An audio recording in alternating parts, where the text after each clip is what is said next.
Salam sejahtera Malaysia, denyut nadi suara rakyat bergema di channel ini. Terima kasih kerana bersama-sama dalam channel ini untuk mendapatkan berita-berita dan ulasan-ulasan terbaik untuk seluruh rakyat Malaysia. Bagi anda yang pertama kali bersama-sama dalam channel ini, sila tekan butang subscribe, like dan share. Malaysia kita punya, cintai Malaysiaku, kita jaga kita. Sekali lagi, bagi anda yang pertama kali, sila tekan butang subscribe, like dan share. Kita mulakan berita menarik hari ini.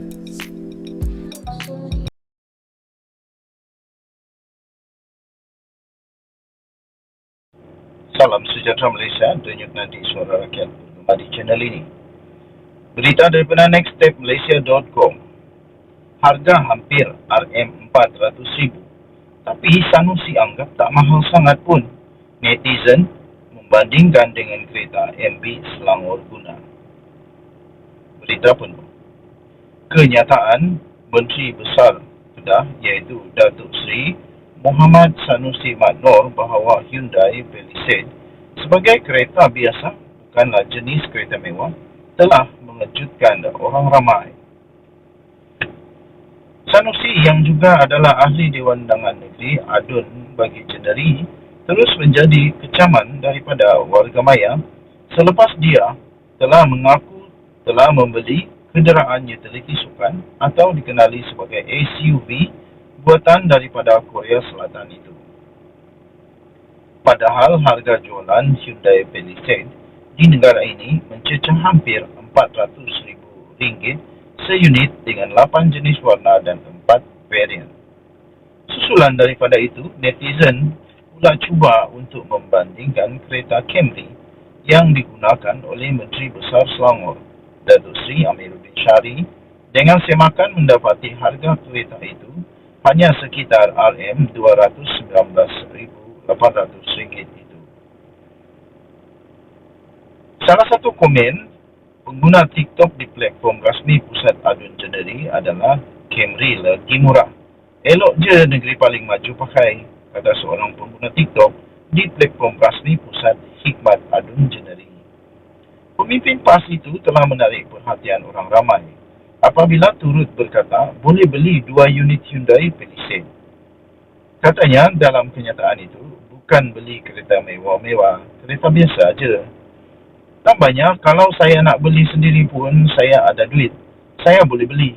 2 biji saya boleh beli. Tak mahal sangat pun, kata beliau. Tapi kerajaan beli, saya naiklah. Katanya sambil tergelak dalam ucapannya yang telah dikongsi di TikTok.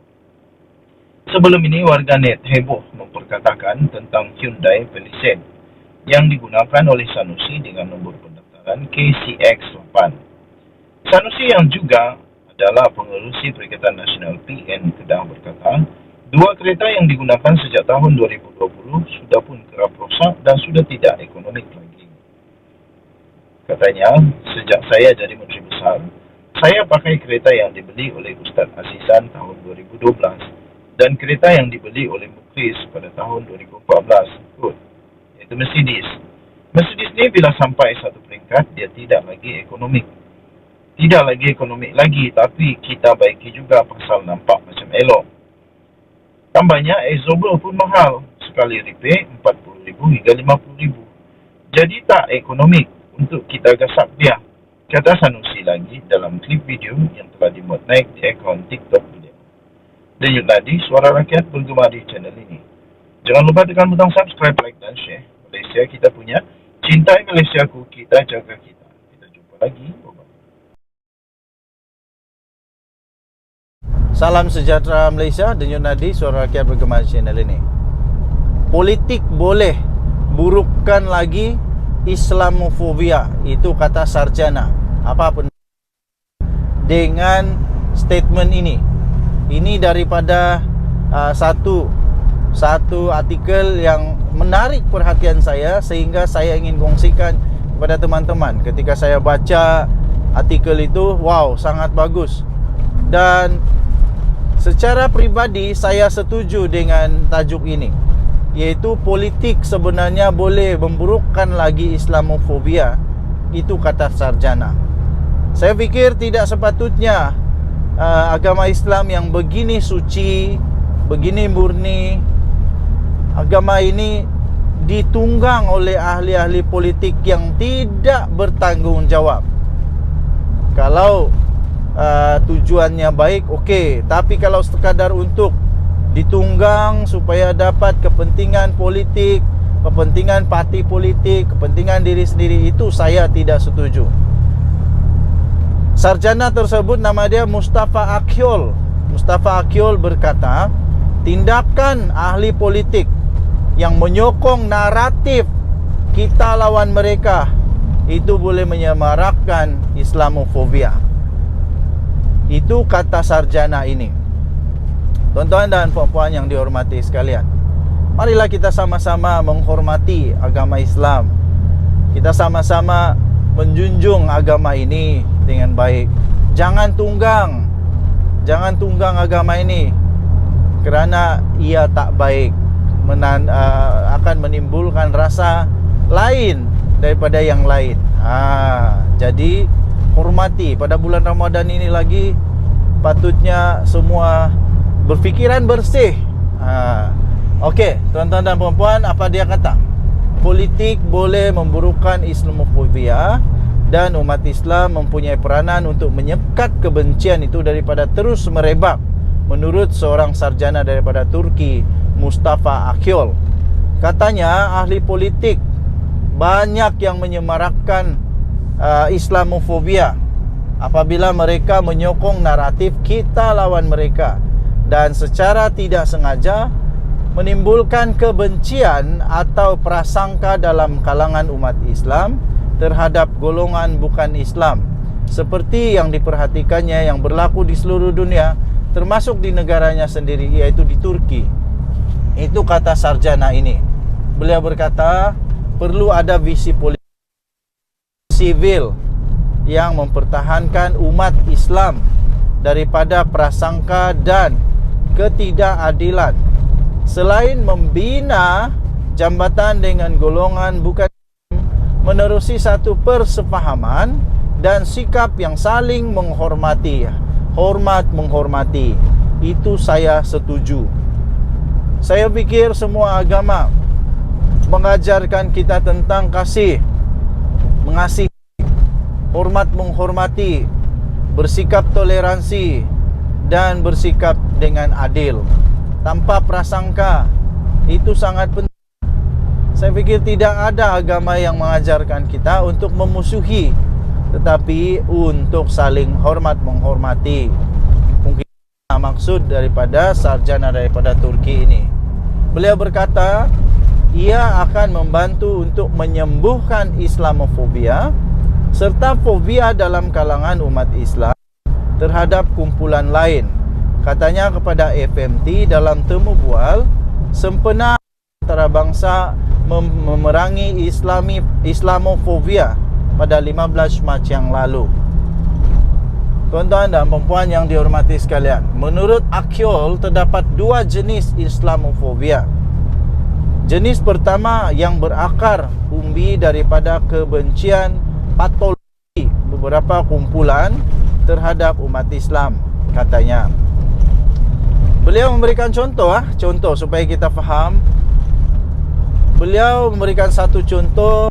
Sebagai contoh, Akyol memetik kebencian golongan pendukung ketuanan kulit putih di barat terhadap golongan minoriti Islam hanya atas kewujudan mereka, atau golongan ultra sosialis Serbia yang membenci umat Islam di Bosnia disebabkan kekalahan Serbia kepada Empayar Uthmaniyah yang berabad-abad yang lalu. Itu sudah berabad-abad. Jadi tidak banyak yang dapat dilakukan tentang kebencian membuta tuli seperti itu, selain mengutuk, mendapatkan perlindungan undang-undang dan mempertahankan diri. Itu kata beliau. Jadi jenis yang kedua beliau katakan adalah jenis kedua pula timbul sebahagiannya daripada kebimbangan dan reaksi terhadap beberapa perkara dahsyat yang dilakukan oleh kumpulan ekstremis atau rejim authoritarian atas nama Islam kebelakangan ini, kata beliau. Harap-harap ni tiada di Malaysia. Harap-harap ni tiada di Malaysia. Dan kita terus mempertahankan perlembagaan negara Malaysia. Kita mempertahankan kerukunan kita. Kita mempertahankan keharmonian kita. Jadi beliau juga menambah dalam artikel ini, hukuman mati terhadap orang tidak salah di Pakistan atas tuduhan kufur atau tindakan Taliban yang menafikan pendidikan untuk wanita di Afghanistan menyebabkan mereka yang lazimnya tiada masalah dengan Islam mempunyai pandangan negatif terhadap agama itu, kata beliau. Dalam keadaan yang sedemikian, dia berkata umat Islam perlu bertindak dengan berkesan dengan menjelaskan bahawa tindakan-tindakan melampau ini sebenarnya tidak mewakili seluruh umat Islam di dunia. Saya setuju. Saya ramai rakan Islam, saya ramai keluarga Islam. Semuanya baik-baik, semuanya hormat menghormati. Kami di Sabah tinggal dengan amat harmoni, tinggal dengan tiada masalah. Kami semua harmoni, bertoleransi, hormat menghormati, boleh tinggal satu rumah. Jadi bukan semua, sepatutnya tindakan-tindakan seperti itu haruslah diberikan penjelasan bahawa itu tidak mewakili keseluruhannya. Komuniti itu juga katanya harus mengecam tafsiran Islam yang ganas atau menindas kerana ia hanya mewujudkan tindakan tanggapan buruk tambahan terhadap agama ini, tambahnya lagi. Jadi kata beliau, jika tidak, propaganda Islamofobia akan menjadi lebih teruk dan akan lebih mendapat tempat di barat dan di tempat yang lain. Beliau berkata demikian. Akyol ialah fellow kanan mengenai Islam dan kemudian di Institut Cato, iaitu sebuah badan pemikir libertarian di Washington yang telah menulis beberapa buku mengenai Islam dan liberalisme. Okey, anda boleh baca artikel ini di FMT.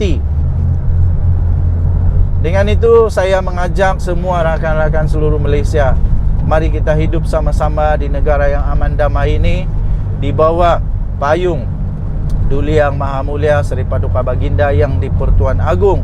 Kita menghormati bahawa negara Malaysia adalah negara yang menjunjung tinggi agama Islam sebagai agama persekutuan, dan juga kita menghormati di Malaysia kita boleh mengamalkan agama kita dengan baik. Denyut nadi suara rakyat bergema di channel ini. Kita bersyukur hidup di Malaysia. Kita bersyukur hidup di Malaysia. Kita doakan negara Malaysia terus aman, damai, harmoni dan diberkati Tuhan. Kita jumpa lagi. Bye-bye.